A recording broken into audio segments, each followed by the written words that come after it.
Okay, so 4.5. To remind you, we learned how to do sine and cosine graphs, right? Do you remember how I made you get your unit circle out? And for sine, we looked at all the y's. And I just a minute ago, I was telling you about the quadrant angles that we care about that I need you to know. 0, pi over 2, pi, 3 pi over 2, 2 pi. Cosine, we did the exact same thing, but we looked at all of our x's, okay? We're going to build the tangent, cotangent, secant, and cosecant graphs. And I do not need you to know how to graph them for a test. I don't need you to know how to do transformations, but I want you to be able to see them and know which one is which, okay? So it's just kind of like, it would be like a matching type of problem. If I show you this graph, I need you to know what equation it is. So getting our unit circles out, we're going to use them to help us make the tangent graph, okay? Let me get my unit circle out. Okay. So tangent, remind me, tangent is what over what? Y over X, very good. So we're thinking about tangent is Y over X. So I'm going to go to my angles that we have been dealing with this whole time. We're going to go to 0, pi over 2, pi, and 3 pi over 2, and 2 pi, and figure out what my tangent is at all of those. I am going to reflect this on the other side just so you can kind of see a whole graph. So I'm going to put out negative pi over 2, negative pi, and negative 3 pi over 2, just so we've got a full graph that we can see. But I only really care about the right-hand side because I want you to kind of see how we build it. Okay, so we're doing y over x. So if I go to 0 degrees, my y is 0 and my x is 1. So what point am I going to graph? 0 divided by 1 is 0. Yep, not a trick question. It's that easy. Okay. Now, when I go to pi over 2, my x is 0 and my y is 1. So I'm going to do 1 divided by 0. What's that? Undefined. How do I represent undefined on my graph? It would be an open circle. I want a little vertical asymptote. Either way, you can't have points there, so I use a vertical asymptote. We have used circles before. Vertical asymptote. All right, let's go to pi. Pi is 0, negative 1 comma 0, so my y is 0 and my x is negative 1. What's 0 divided by negative 1? Still 0. Kind of getting a theme here. What do you think is going to happen for the next one? Undefined. Good. Let's go double check and make sure that's true. All right. My y would be negative 1 and my x is 0. That is undefined. So I'm going to have a little vertical asymptote at 3 pi over 2. And then 2 pi, we were already there. That's the same point as 0. And so that's 0 divided by 1. So that also is 0. Right now, our graph just is like 3 dots and then a bunch of vertical asymptotes, right? Okay.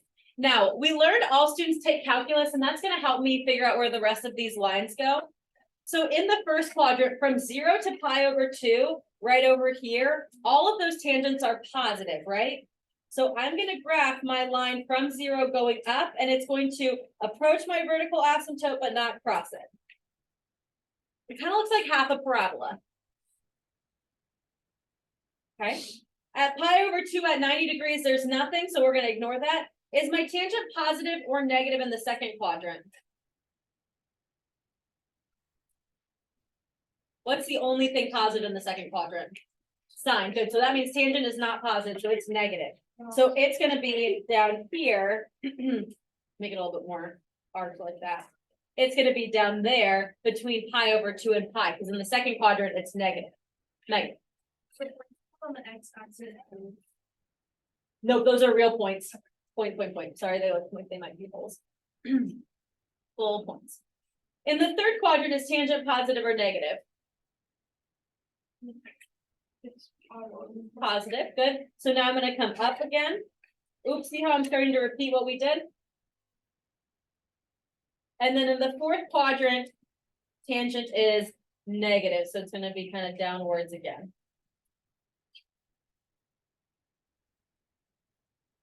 basically it kind of looks like a bunch of like cubic functions, doesn't it? Yeah. And I can keep going in the other direction. I would go down every time I have a pi over 2, whether it's 3 pi over 2, 5 pi over 2, a million pi over 2, it's going to be a vertical asymptote. And every time I have a whole number pi, it's going to be an actual point.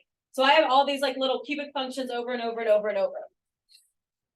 I'm going to even make a note of that. I'm going to say VAs at pi over 2. So every time we have a pi over 2, we should have a vertical asymptote there in my tangent function. Now the amplitude and period are just things that like I'm going to tell you and you'll just know. My amplitude here, we're just going to count that as 1.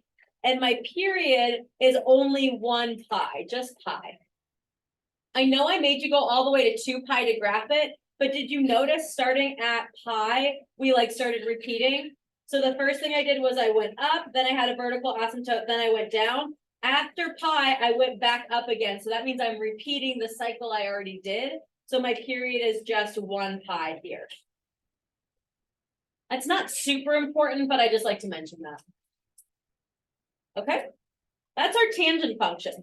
Do you think we can go graph our cotangent function? What is cotangent? If tangent was y over x, what's cotangent? X over y, good. So now we're going to think of everything as x over y. Again, I'm going to graph my quadrant angles like we're used to, like we have been doing.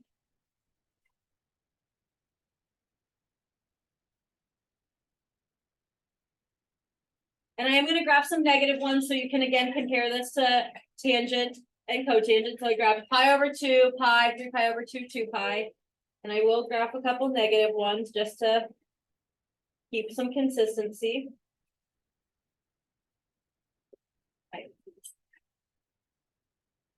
I will also tell you that my amplitude and my period is the same for cotangent as it is for tangent. And we're about to do my graphing so you can see how the vertical angles play into this thing. Okay, so if I go to my 0 degree and I do x over y, my x is 1 and my y is 0. What am I going to graph at the point 0? Vertical asymptote, very good. Vertical asymptote. Because that's undefined at 0. Okay, let's go to 90, pi over 2. This time my x is 0 and my y is 1. What am I going to graph at pi over 2? 0, good. Can you make a guess what's going to happen at pi? It's going to be another vertical asymptote. It's going to be undefined. What about at 3 pi over 2? Good. And what about at pi over 2? Good, another asymptote. Oh, shoot. Another asymptote. All right, good. And then I could go opposite in the same direction too. My asymptotes this time are not on pi over 2s, they're on the pi's. So when I make a little note over here, I'm going to say my VAs are at my pi's. VAs at the pi's. Now let's figure out how my little cubic functions look from here, okay? The first thing I'm going to look at is in between 0 and pi over 2. That's the first quadrant, right? That's between 0 and pi over 2. You good with that? Are my cotangents there positive or negative? Positive. Everything in the first quadrant is positive. So my graph is essentially going to be flipped from what it was over there. It's going to start high and it's going to go low. In quadrant 2, cotangent, just like tangent, is negative. So I'm going to go down below my line.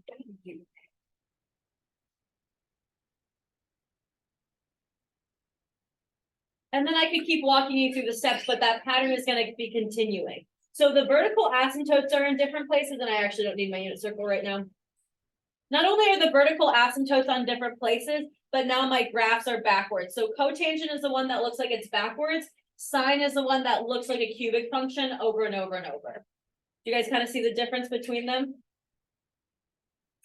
Signs of life? Yes, no, maybe? Okay. Guys are. Well, what do I got?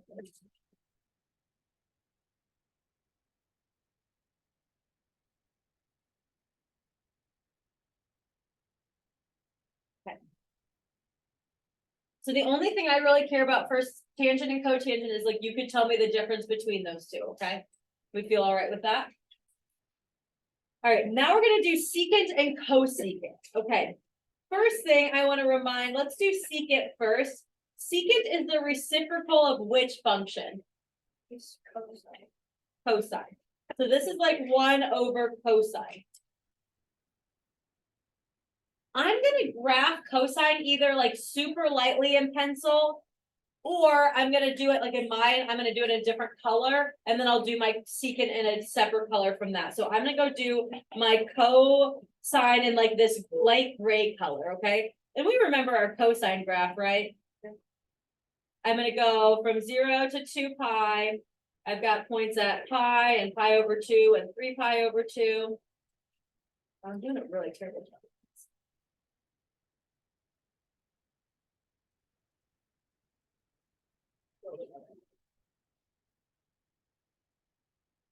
It goes as high as +1, it goes as low as -1. And then we know cosine starts and ends high. And its middle point's the lowest point. And then points 2 and 4 go through the center of the graph, so it looks something like this.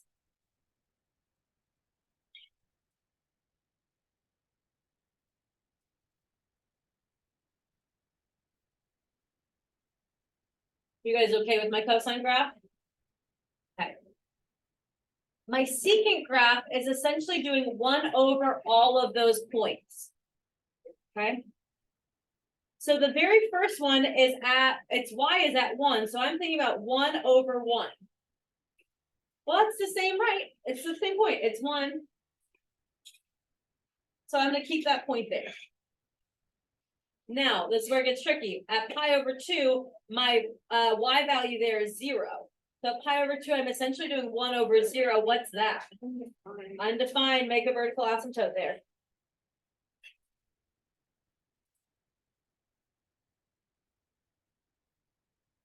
At pi, my point is -1, so 1 divided by -1, still just that -1. 3 pi over 2 is going to be a vertical asymptote. And then my point at 2 pi is the same as what it was. Okay. Now, since we're doing the reciprocal, we're essentially flipping these curvy parts of the graph. So instead of curving like up like this, I'm going to curve down in a way like it's an upside down parabola. It's going to be approaching my vertical asymptotes. It will never cross them, but it's going to keep going forever that way. Same thing over here. It's like upward facing parabola. And then same thing over here, upward facing parabola. If this is a lot of lines, you can always erase your cosine graph because it looks like an up parabola, down parabola, up parabola, down parabola, forever and forever. But I do kind of like keeping the cosine graph, bless you, because it helps me remember how I got all these pieces.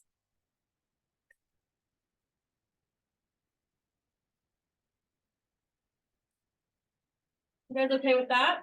Yeah, that's kind of cool, right? You're like, you're asking a lot. Don't push your luck this way, right? Okay, my amplitude and my period are the same as what cosine normally is. What's my normal cosine amplitude? 1. What's my normal cosine period? What'd you say? 2 pi, very good. 2 pi.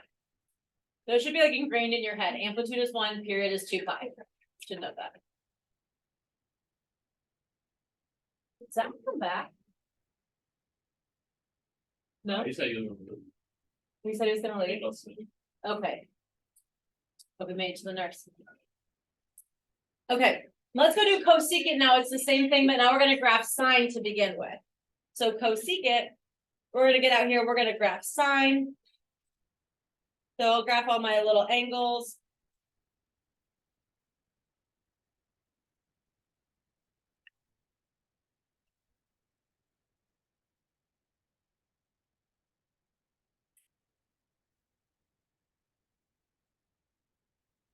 And I'll graph sine in that, like light gray color again. I'll go as high as +1, as low as -1.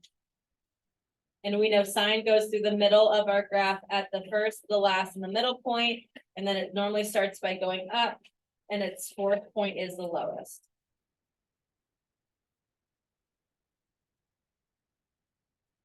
It's something like that.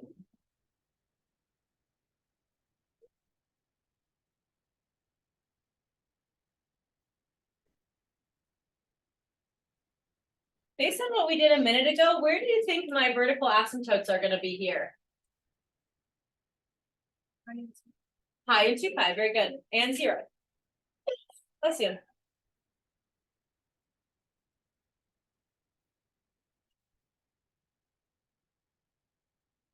And I actually might make note of that. I didn't on the other one, but my VAs here are at my pi's, just like cotangent. That's why I put them on top of each other. So cotangent and cosecant kind of go together. While my VAs at my pi/2's, those go together for secant and tangent. Right. And then now at my point that's +1 and at -1, I'm going to keep that point. And I'm just gonna have parabola going upwards. And then a parabola coming downwards. My amplitude is still 1, my period is still 2 pi. And if it makes you happy, you can erase your sign, so you just have an up parabola, down parabola. But I like to keep mine there to remind myself how I got there.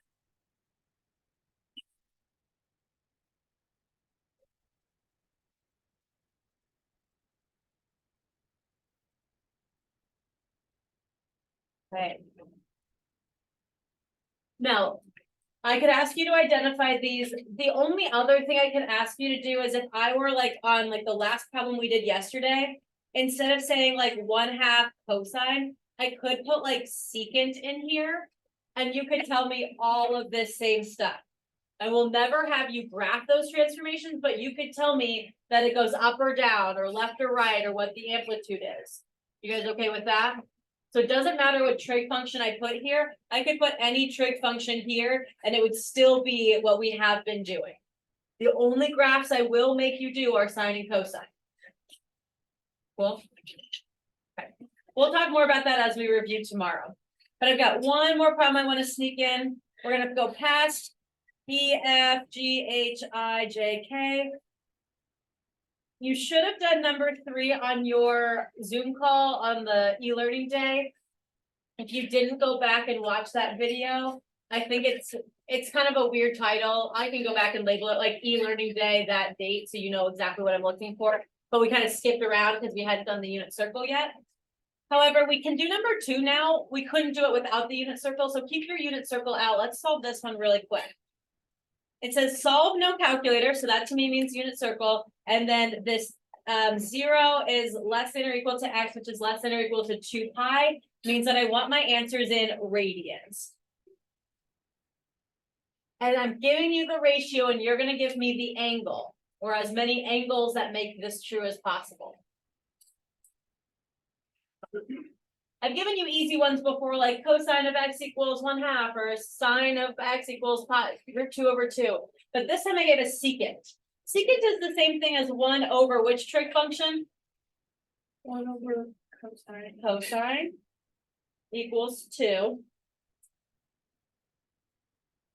Now 1 over cosine is still not super helpful to me. What I want to think about that is flipping my 1 over cosine. And if you flip one side of the equation, you also need to flip the other side of the equation. So I can make that be normal cosine, but then it's going to be normal cosine of 1/2.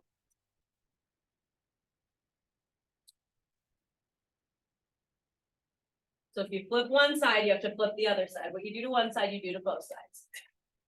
Now you can go to your unit circle right now, and can you find cosine is 1/2? Yeah. What angle is that at? 5/3. 5 pi over 3. And where else? Then it's at the 5/3. Okay. Those are the only 2 places where it is positive 1/2. Remember, cosine is my x value, so x is positive 1/2 at pi over 3 and at 5 pi over 3.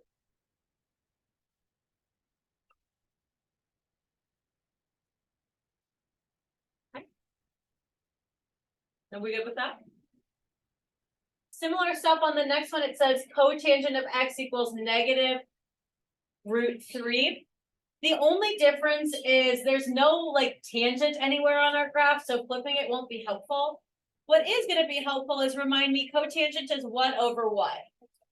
X over y. So I want an x and a y that will simplify to be negative root 3 over, or negative root 3. Okay. Could it be any of my quadrant angles? Could it be 0, pi over 2, pi, 3 pi over 2? No. Definitely not, right? I need a root 3 involved. Could it be any of my 45-degree angles? Oh, Why not? because there's no root 3.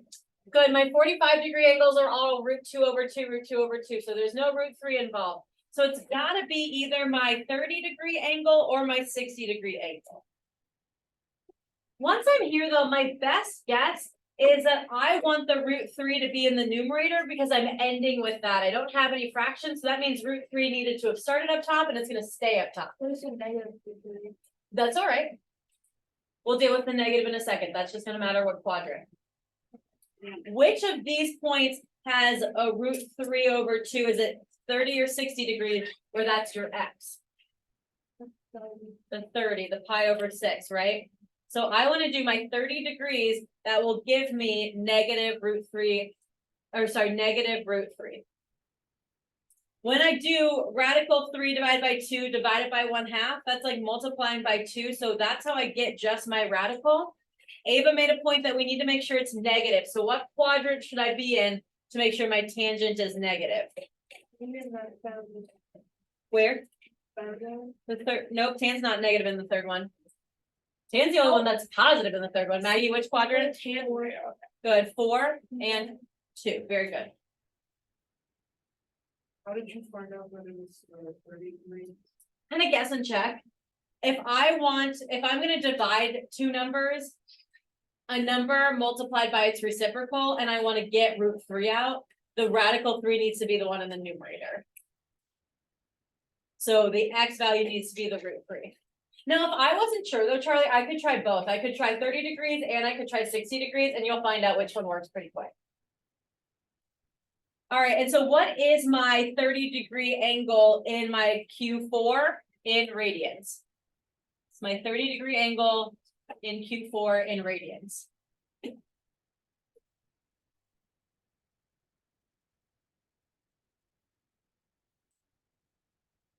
Go to Q4. Which one is like your 30-degree? What's closest to the x-axis? You put 11 pi over 6. 11 pi over 6. Remember the 30 are the pi over 6s. So what's my pi over 6 radian in quadrant 2? 5 pi over 6. Very good.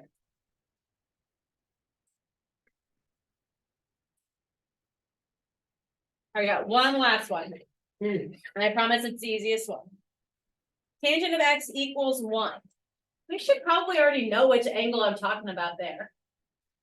Anyone know which angle I'm talking about if I have a tangent of 1? Is it one of my quadrant angles? Is it pi over 2, 0, 3 pi over 2? Wait, let's go back even more. Tangent is what over what? Y over x. So if I was using one of my quadrant angles with 0s and 1s, could I ever do 0 divided by 1 and get 1? No. Could I do 1 divided by 0 and get 1? No. No. Could it be my 45-degree angle? Yeah, my turn. Awesome. Sterling goes, I know that if it's the same number, root 2 over 2 divided by root 2 over 2, it will all cross out and be 1. So I know that it's my 45-degree angle because if my tangent is 1, then that means it's the same XY point. So yes, it's a 45-degree angle. What quadrants am I in? Where tan is positive? 1 and 3. Good. And what's the radian form of your 45-degree angle in quadrant 1? 5 4. And what is it in quadrant 3? 5 pi over 4. 5 pi over 4.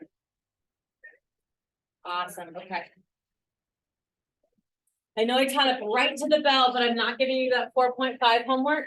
If you want to review, they are right there.